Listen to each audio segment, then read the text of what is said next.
Tidak? Apa waktu itu mengajukan penangguhan penahanan? Ada alasan tertentu yang didengar dari Pak Sri Bintang? Kalau kata Mas Bintang itu sudah biasa. Jawaban Mas Bintang karena penangguhan ditolak, yang saya tahu Mas Bintang bilang saya sudah bisa prediksi itu. Karena kami sekeluarga juga agak-agak nggak suka dengan cara penangkapan dari pihak kepolisian. Kesannya nggak dikasih, Mas Bintang itu nggak dikasih kesempatan untuk mandi, untuk apapun. Jadi ada kesan untuk sholat pun nggak diizinkan. Makanya pertengkaran itu terjadi. Jadi kalau dibilang sama Kapolda, Mas Bintang itu tidak kooperatif, itu salah. Apakah di luar dari bagian penangkapan, di dalam pemeriksaan ada juga sikap Mas Bintang yang tidak kooperatif? Kalau saya bilang kooperatif, kalau dia nggak kooperatif, dia nggak mau menandatangani surat.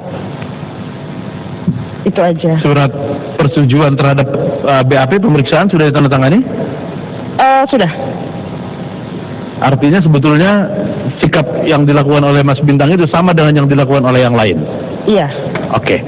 Saya ke Pak Rasman sebentar, kenapa klien Anda justru yang tinggal di dalam? Terima kasih. Kita sekarang kan bicara makar nih. Sekarang saya sampaikan pengertian makar. Oke. Makar adalah bentuk kejahatan yang dapat mengganggu keamanan negara, meliputi makar yang dilakukan kepada presiden dan wakil presiden, wilayah negara dan pemerintah, seperti yang diatur dalam KUHP pasal 104, 106 dan 107. Suatu tindakan dapat tersebut makar jika kejahatan ditunjukkan kepada pimpinan negara seperti presiden dan wakil presiden. Nah, sekarang begini, background adanya bela Islam tahap 1, tahap 2, tahap 3 ya, itu karena siapa? Karena Ahok. Jadi kalau ada yang mengatakan bahwa aksi super damai 2/12 kemarin dengan mengatakan hanya untuk berdoa pada Allah semata tanpa ada maksud di dalamnya, itu juga tidak benar.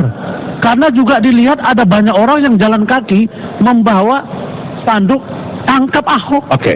Ini muaranya Ahok, kita gaduh semua. Ini dalam presumption of innocence ya. Kita menjadi berhati-hati berbicara di negara ini lama-lama. Saya takut nanti polisi, tadinya kita tidak menginginkan ada lembaga seperti KPK yang menjadikan orang tersangka tanpa alat bukti yang kuat.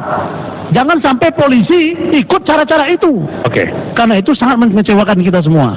Saya percaya Pak Kapolri dan Wakapolri dan Pak Martinus pasti ingin agar Polri profesional. Oke.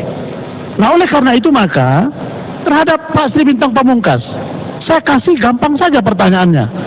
Pasal yang disangkakan kepada Pak Sri Bintang Pamungkas 107, 110, 87 sama dengan Kak Ratna Sarumpait, sama dengan Ibu Rahmawati, sama dengan Pak Kiflan Zain, sama juga dengan Pak Aditya Warman. Lalu kenapa mereka dibebaskan? Ini tidak. Tadi ada faktor, kata Pak Martin, faktor kesehatan. Pak Sri Bintang Pamungkas itu, Pak Martin, usianya 71 tahun dan makan obat pagi dan malam. Saya ngantar obatnya. Baik. Nah, pertanyaannya di mana perbedaannya? Kita katanya equality before the law. Kita menegakkan itu. Karena itu maka saya katakan kalau cerita makar ini jauh sekali. Saya sebagai lawyer independen. Saya ingin institusi apapun penegak hukum tetap independen untuk kepentingan bangsa dan negara. Oke. Jangan karena kewaswasan orang. Ini pertanyaan saya. Kalau ada kekhawatiran, ya sekarang begini ya, tahap awal orang melihat ada masalah Ahok, tahap 2 Ahok, tahap 3 Ahok, oke? Ada antisipatif. Lalu ada orang katanya akan mengalihkan ini kepada makar, itu kepada presiden dan wakil presiden. Hubungannya apa? Oke. Nggak nyambung, Bos. Ya, tahan dulu situ Bang. Ya, Dea. Baiklah. Kita harus istirahat. Baik, kita istirahat sejenak pemirsa. Kita akan membahas lebih lanjut mengenai apa benar ada makar setelah pariwara berikut.